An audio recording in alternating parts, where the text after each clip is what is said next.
Section 1. You will hear a telephone conversation between an official at a village hall and a woman who wants to hire a public room. Hello? Oh, hello. I wanted to inquire about hiring a room in the village hall for the evening of September the 1st. Let me just see. Yes, we have both rooms available that evening. There's our main hall, that's got seating for 200 people. Or there's the Charlton room. Sorry? The Charlton room. CHARLTON.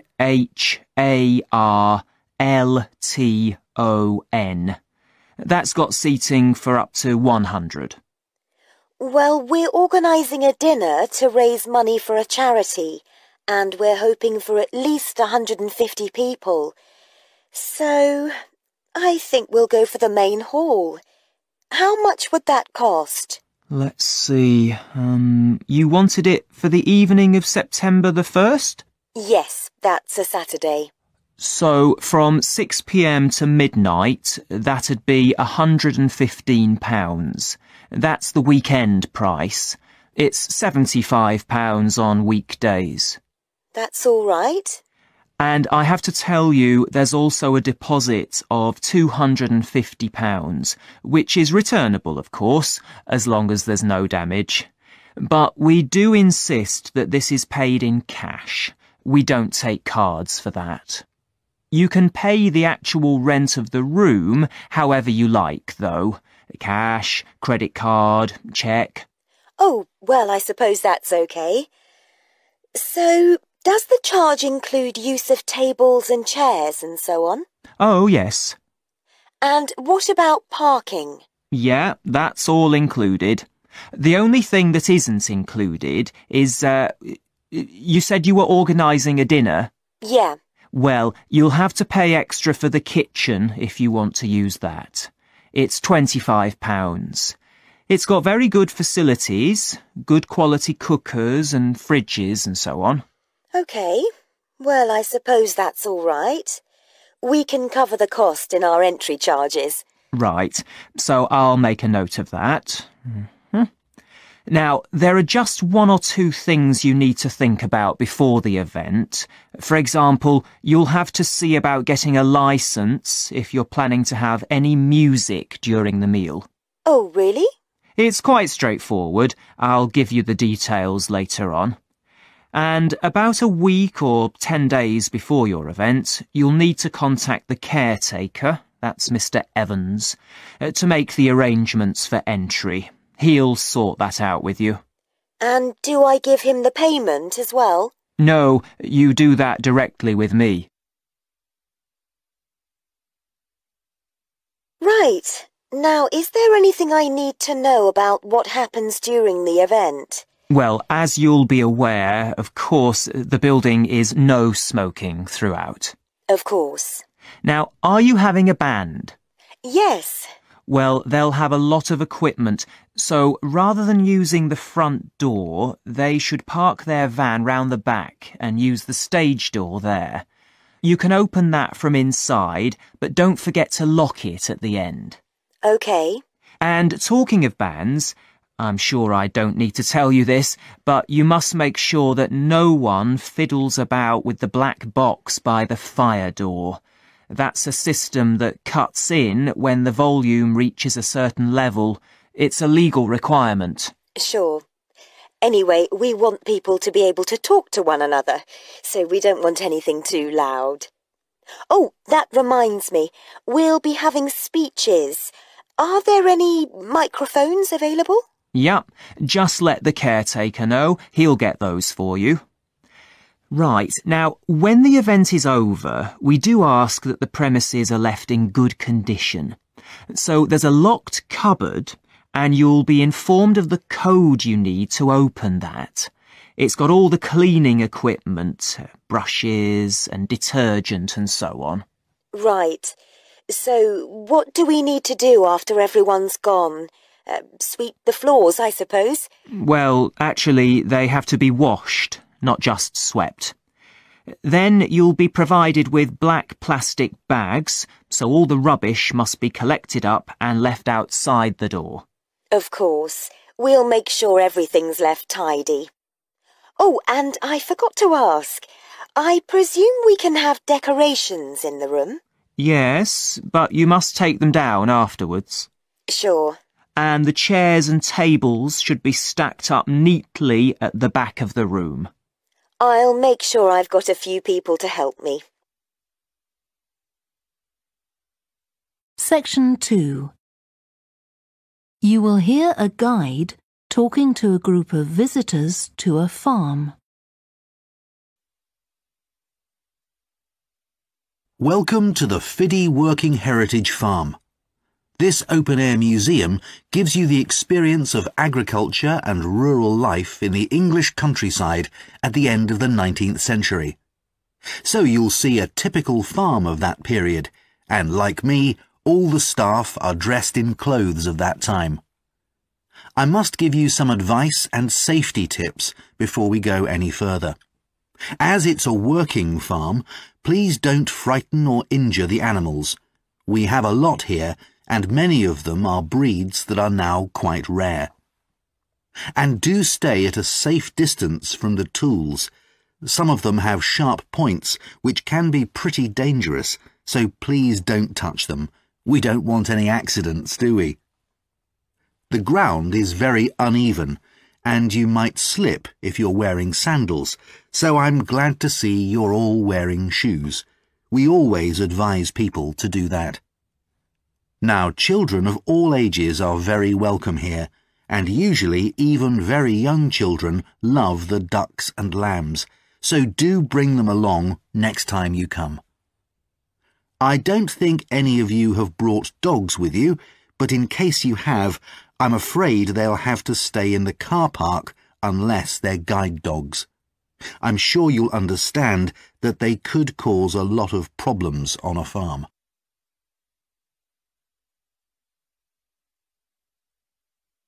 Now let me give you some idea of the layout of the farm. The building where you bought your tickets is the new barn immediately to your right.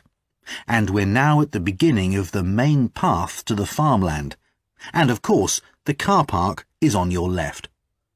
The scarecrow you can see in the car park in the corner beside the main path is a traditional figure for keeping the birds away from crops. But our scarecrow is a permanent sculpture. It's taller than a human being, so you can see it from quite a distance. If you look ahead of you, you'll see a maze. It's opposite the new barn, beside the side path that branches off to the right, just over there. The maze is made out of hedges which are too tall for young children to see over them, but it's quite small, so you can't get lost in it. Now, can you see the bridge crossing the fish pool further up the main path? If you want to go to the cafe, go towards the bridge and turn right just before it. Walk along the side path and the cafe's on the first bend you come to. The building was originally the schoolhouse, and it's well over 100 years old. As you may know, we run skills workshops here, where you can learn traditional crafts like woodwork and basket making. You can see examples of the work and talk to someone about the courses in the Black Barn. If you take the side path to the right, here, just by the new barn, you'll come to the Black Barn, just where the path first bends. Now, I mustn't forget to tell you about picnicking, as I can see some of you have brought your lunch with you. You can picnic in the field, though do clear up behind you, of course.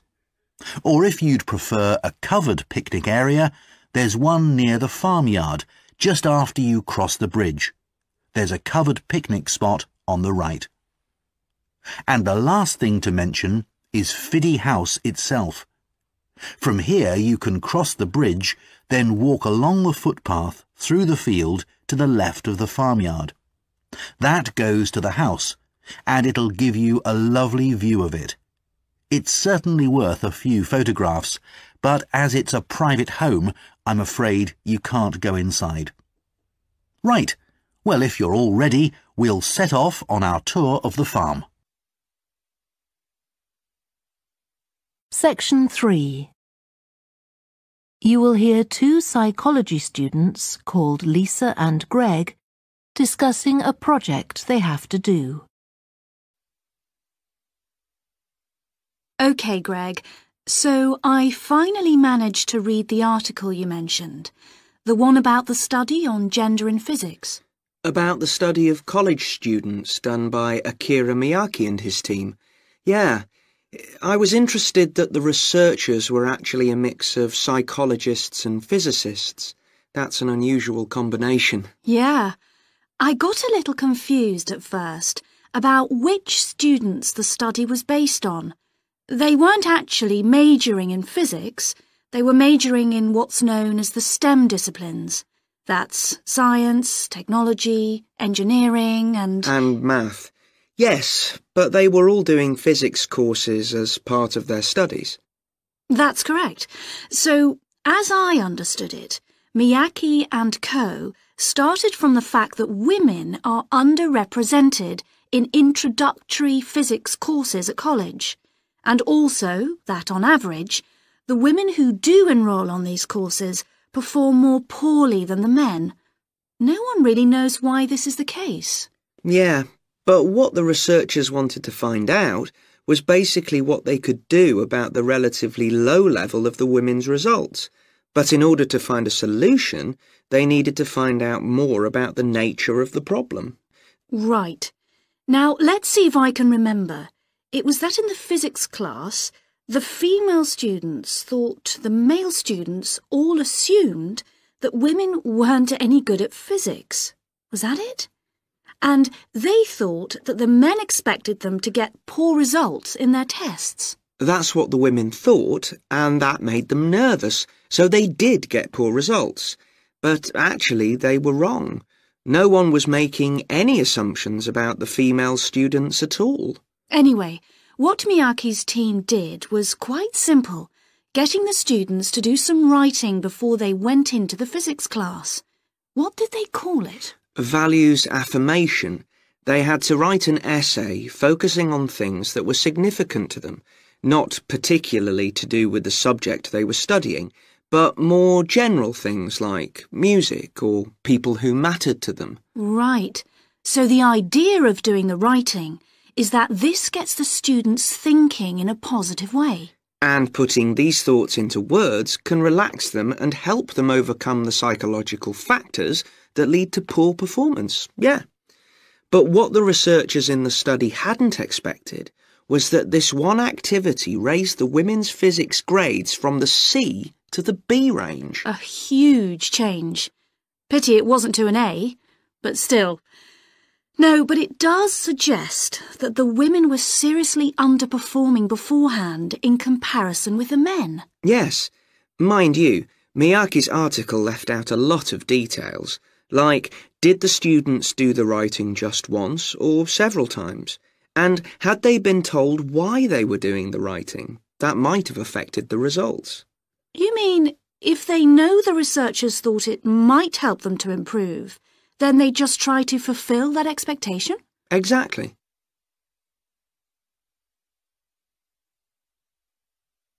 So anyway, I thought for our project we could do a similar study, but investigate whether it really was the writing activity that had that result. OK, so we could ask them to do a writing task about something completely different, something more factual? Like a general knowledge topic? Maybe. Or we could have half the students doing a writing task and half doing something else, like an oral task. Or even half do the same writing task as in the original research and half do a factual writing task. Then we'd see if it really is the topic that made the difference or something else. That's it. Good. So, at our meeting with the supervisor on Monday, we can tell him we've decided on our project. We should have our aims ready by then. I suppose we need to read the original study. The article's just a summary. And there was another article I read by Smolinski. It was about her research on how women and men perform in mixed teams in class, compared with single-sex teams and on their own. Let me guess, the women were better at teamwork. That's what I expected. But actually, the men and the women got the same results, whether they were working in teams or on their own. But I guess it's not that relevant to us. What worries me, anyway, is how we're going to get everything done in the time. We'll be okay now we know what we're doing. Though I'm not clear how we assess whether the students in our experiment actually make any progress or not. No, we may need some advice on that. The main thing's to make sure we have the right size sample, not too big or too small. That shouldn't be difficult. Right, what do we need to do next? We could have a look at the timetable for the science classes. Or perhaps we should just make an appointment to see one of the science professors.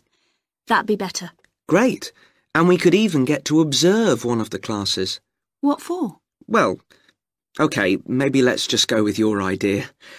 Right, well, I think that's everything for now. Section 4. You will hear part of a student presentation about the variety of different species that live in the world's oceans. I've been looking at ocean biodiversity. That's the diversity of species that live in the world's oceans. About 20 years ago, biologists developed the idea of what they called biodiversity hotspots. These are the areas which have the greatest mixture of species. So one example is Madagascar. These hotspots are significant because they allow us to locate key areas for focusing efforts at conservation. Biologists can identify hotspots on land fairly easily, but until recently, very little was known about species distribution and diversity in the oceans, and no one even knew if hotspots existed there. Then a Canadian biologist called Boris Worm did some research in 2005 on data on ocean species that he got from the fishing industry. Worm located 5 hotspots for large ocean predators, like sharks, and looked at what they had in common. The main thing he'd expected to find was that they had very high concentrations of food, but to his surprise, that was only true for 4 of the hotspots. The remaining hotspot was quite badly off in that regard. But what he did find was that in all cases, the water at the surface of the ocean had relatively high temperatures, even when it was cool at greater depths. So this seemed to be a factor in supporting a diverse range of these large predators.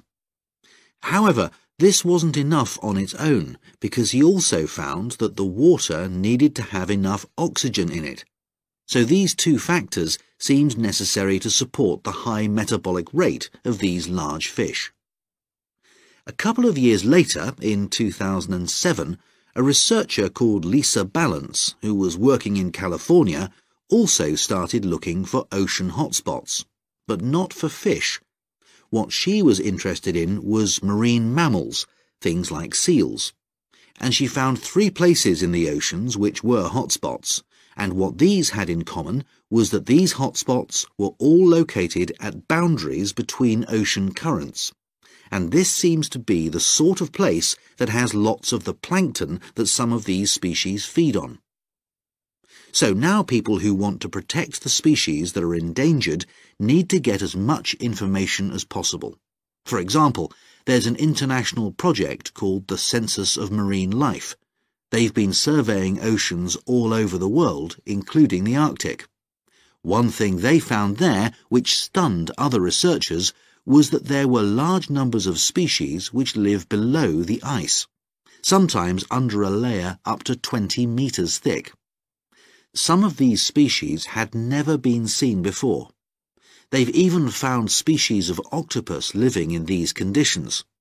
And other scientists working on the same project but researching very different habitats on the ocean floor have found large numbers of species congregating around volcanoes, attracted to them by the warmth and nutrients there.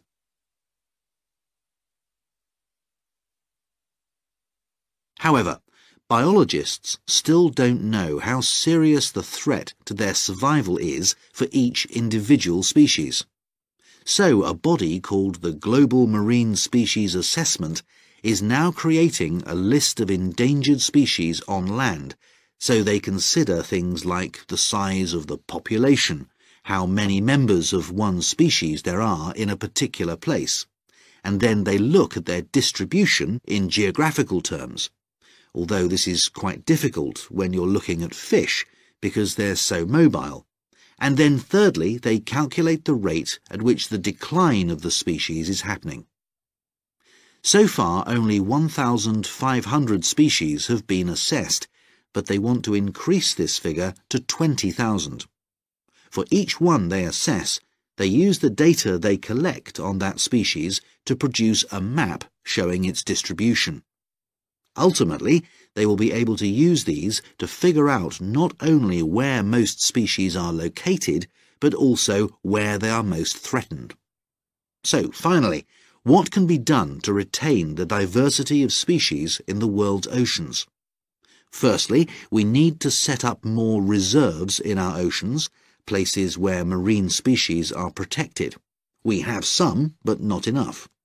In addition, to preserve species such as leatherback turtles, which live out in the high seas but have their nesting sites on the American coast, we need to create corridors for migration, so they can get from one area to another safely. As well as this, action needs to be taken to lower the levels of fishing quotas to prevent overfishing of endangered species. And finally, there's the problem of bycatch. This refers to the catching of unwanted fish by fishing boats. They're returned to the sea, but they're often dead or dying.